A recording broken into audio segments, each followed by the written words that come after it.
What if your own words are quietly pushing people away? After 70, the way we speak carries even more weight.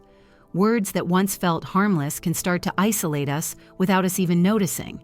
In this stage of life, connection becomes more valuable than ever, but it also becomes more fragile. Many seniors speak from pain or disappointment, not realizing that certain phrases slowly build invisible walls between them and the people they love. The tragedy is they often mean well. They don't realize that their expressions, repeated over time, make others feel helpless, uncomfortable, or even rejected. If you've ever wondered why people check in less or why silence fills the room when you speak, it might not be your age. It might be your words. In this video, I'll walk you through 7 things people over 70 often say that unintentionally drive others away. And no, this isn't about sugarcoating or pretending everything's fine. It's about understanding how your voice can either build bridges or burn them. The truth is, you're not alone because you're old. You're alone because you might be sending the wrong signals. But the good news, once you recognize these patterns, you can change them starting today. Stick with me until the end because the 7th point may surprise you the most. Let's begin. Number 1, the phrase, "I'm just a burden now." Few things silence a room faster than hearing someone say, "I'm just a burden now." It's a phrase that may come from deep exhaustion or quiet despair, but to those around you, it doesn't invite connection. It shuts it down. People who care about you don't see you as a burden. But when you label yourself that way, they don't know how to respond. They feel helpless, guilty, or even resentful, not because they don't love you, but because they're unsure whether to comfort, challenge, or stay silent. And slowly, they stop coming around, afraid of triggering the same sad refrain again and again. When we speak this way, we unknowingly place others in a moral bind. It's a silent test.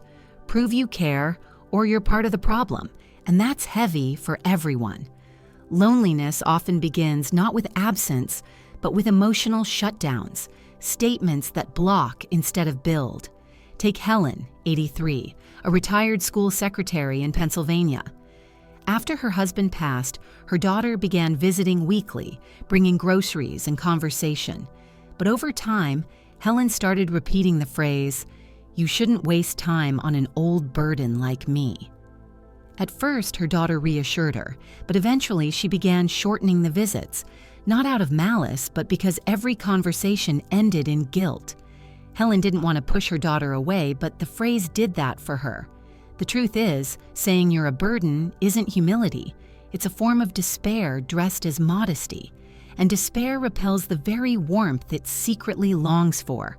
What builds connection is appreciation, not apology. Try saying, "I'm so grateful you make time for me," instead of, "You shouldn't have." Gratitude opens. Self-deprecation closes.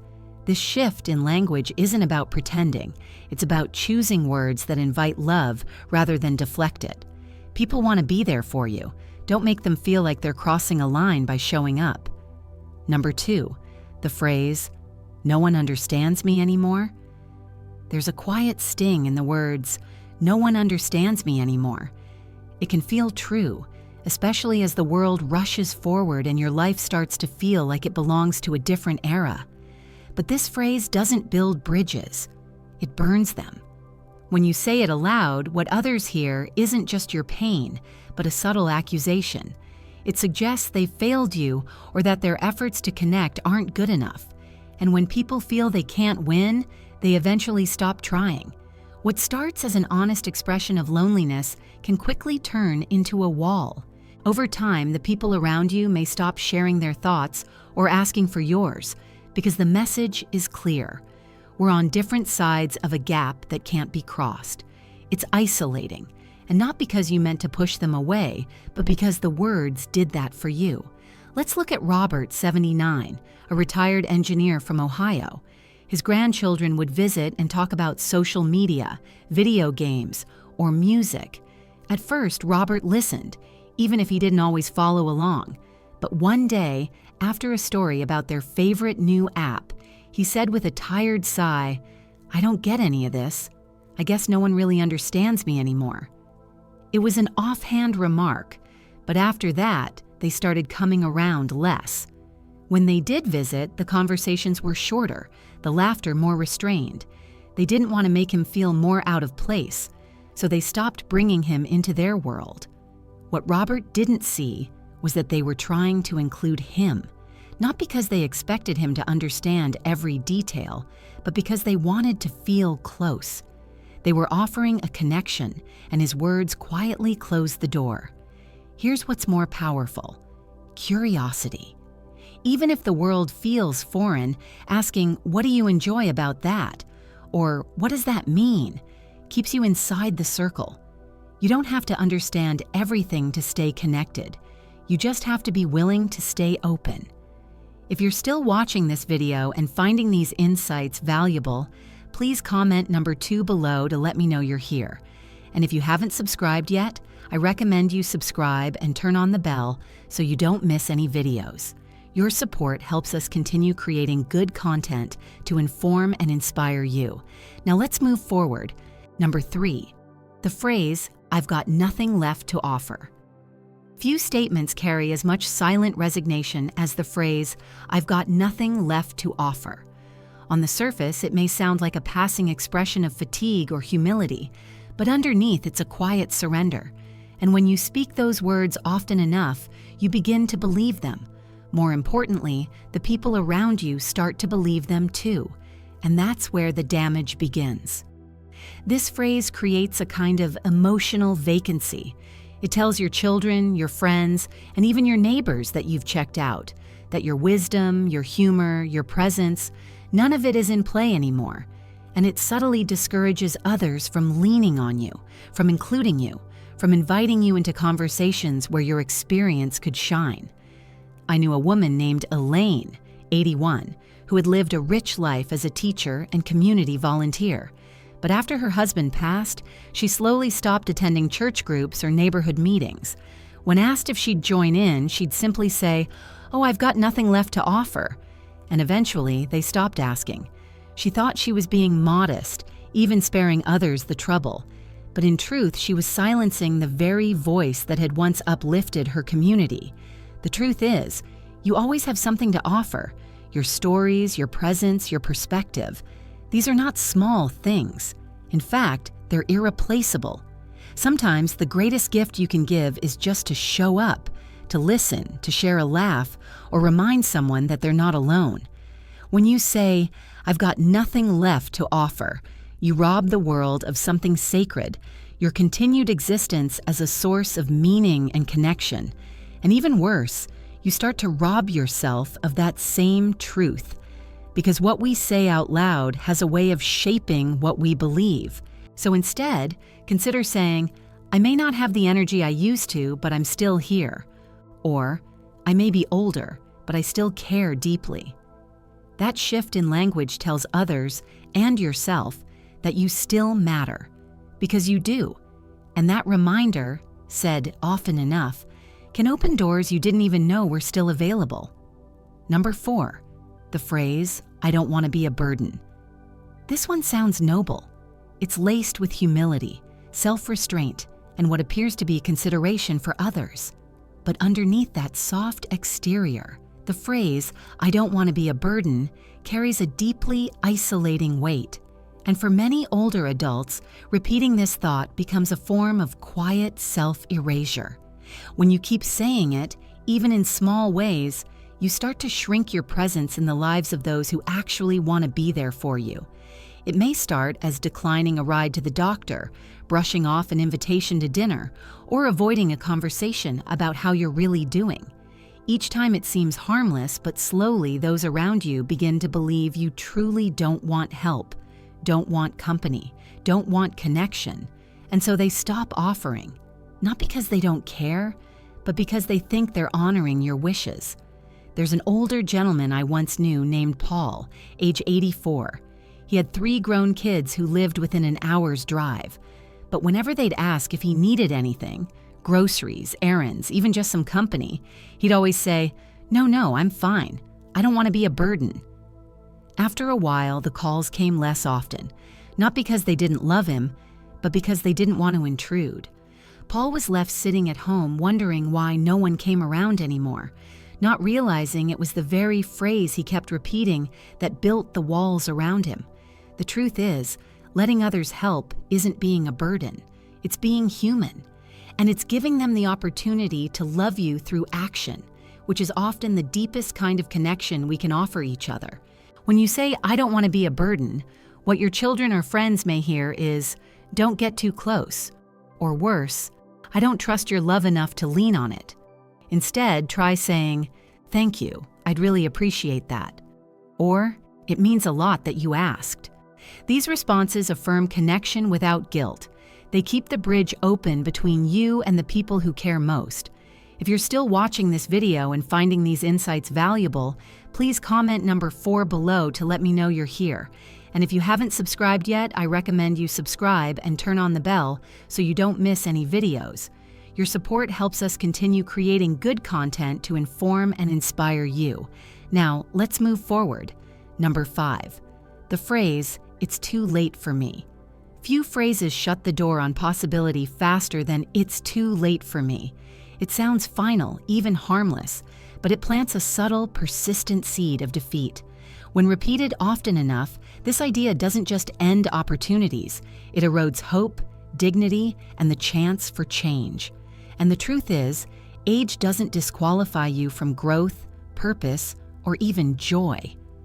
I once met a woman named Gloria who was 79 at the time. Her husband had passed, her children lived far away, and she'd given up on most social activities. One day at a small community luncheon, someone asked if she'd ever thought about volunteering. Gloria smiled and said softly, "It's too late for me." The moment passed, but it stuck with me, because I saw in her eyes that she didn't believe she had anything left to offer. That phrase, just 5 words, had become her excuse to stay hidden from life. But here's what I wish Gloria had known, that some of the most meaningful things we do in life happen in the later chapters. Think about it. Wisdom matures, compassion deepens. Even simple gestures, like a kind word or a story shared over coffee, become powerful. And many people find that after 70, the expectations fade and freedom emerges. Not the freedom to give up, but the freedom to live on your own terms. When you say, "It's too late for me," you stop your own momentum before it has the chance to begin. You take yourself out of the game before anyone else does. That's the tragedy. Because most of the time, the door wasn't closed, it just needed a nudge. Instead of saying, "It's too late for me," try asking, "What's still possible?" That one shift in language can unlock an entirely new path.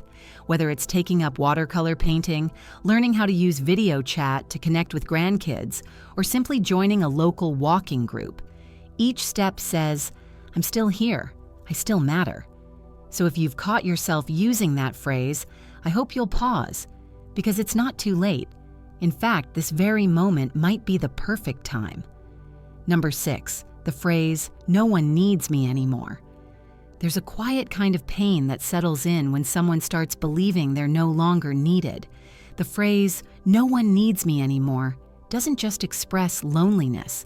It carries the weight of invisibility, of feeling left behind by a world that seems to move on without you.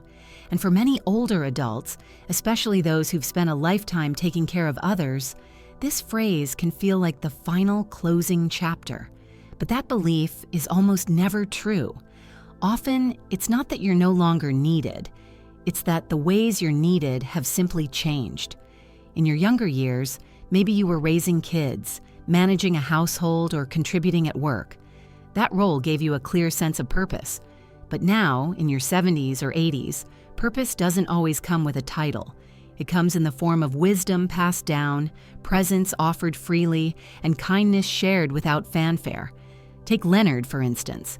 At 83, he lived alone and mostly kept to himself. He often told his neighbor, "I don't know why I'm still here. No one needs me." But one winter during a power outage, that same neighbor came by asking for help starting a generator. Leonard had spent his life working as a mechanic. In that moment, all his years of knowledge mattered deeply, and more importantly, he felt it. He didn't say, "No one needs me," again. Feeling needed isn't about being busy or in demand. It's about knowing you can still make a difference, even in quiet, simple ways. A phone call to a friend, a note of encouragement to a younger family member, a memory shared with a neighbor. These are not small acts. They are lifelines, and they remind others and ourselves that our presence carries weight. When you believe you're no longer needed, you stop reaching out. You pull back, and that isolation grows. But when you realize that someone out there benefits just from hearing your voice, your story, your laughter, it changes everything. If you're still watching this video and finding these insights valuable, please comment number 6 below to let me know you're here. And if you haven't subscribed yet, I recommend you subscribe and turn on the bell so you don't miss any videos. Your support helps us continue creating good content to inform and inspire you. Now, let's move forward. Number 7, the phrase, "It's too late for me." Of all the things we say to ourselves, this one carries the heaviest lock on the door of possibility. Saying, "It's too late for me," shuts down the mind, the heart, and the future in one sentence. It's a phrase that tells you to stop trying, to stop dreaming, to sit down quietly and let the rest of life pass you by. But here's the truth. It's almost never too late, unless you believe it is. What we often forget is that aging isn't a closing act. It's just a different chapter. You may not be as fast as you once were or as physically strong, but what you've gained in life experience, emotional insight, and spiritual depth is priceless. That kind of richness doesn't come in your 30s or 40s. It's earned over decades, and it's meant to be used, shared, and lived, not hidden under the blanket of, "It's too late." There's a man named Clarence who didn't write his first book until he was 82. He'd always wanted to, but life kept getting in the way. After losing his wife, he sat down and started writing, not because he thought the world was waiting, but because his soul needed it. That book became a gift, not just for his grandchildren, but for strangers who found comfort in his words.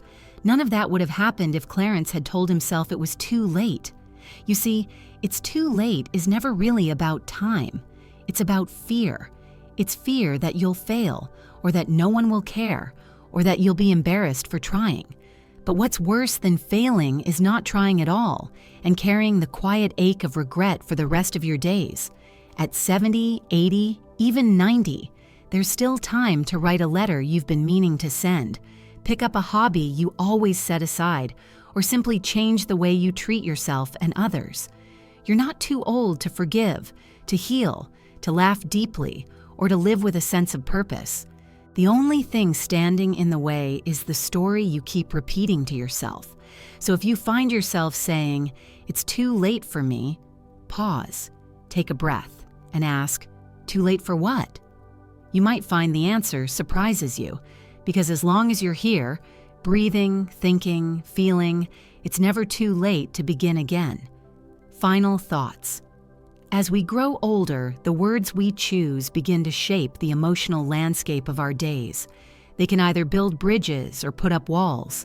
The 7 phrases we've explored today may seem harmless at first, but over time they chip away at our connections, confidence, and peace of mind. And the truth is, most of us don't even realize we're saying them. They become habits tucked into the folds of everyday conversation, quietly doing their damage. But here's the good news. Awareness is the first step to change. Once you recognize these patterns, you can choose differently. You can speak life into your days. You can offer yourself grace, and you can extend that grace to others. The way we talk to ourselves and the way we speak to those around us matters more than we often admit. And after 70, every word counts a little more, because the people who truly listen are fewer, and the moments that truly matter become clearer. So here's what I'd love for you to take away from this video. You are not stuck in the language of the past. You are not bound to the phrases you've always used. You have the power to rewrite your narrative, not just for yourself, but for the people who love you and the community you live in. You still have time to uplift, to encourage, and to show others what strength, wisdom, and grace look like in their most authentic form. Thank you for joining us today. We'd love to hear from you. Leave a comment below and share one thing you learned today and how you plan to use it in your life. Your thoughts are important to us, so don't hesitate to share them. Reading your comments gives us great motivation and encouragement. If you enjoyed this video and found it helpful, please like, subscribe, and share. Your support helps us continue creating good content to inform and inspire you. Thanks for watching, and we look forward to seeing you in the next video.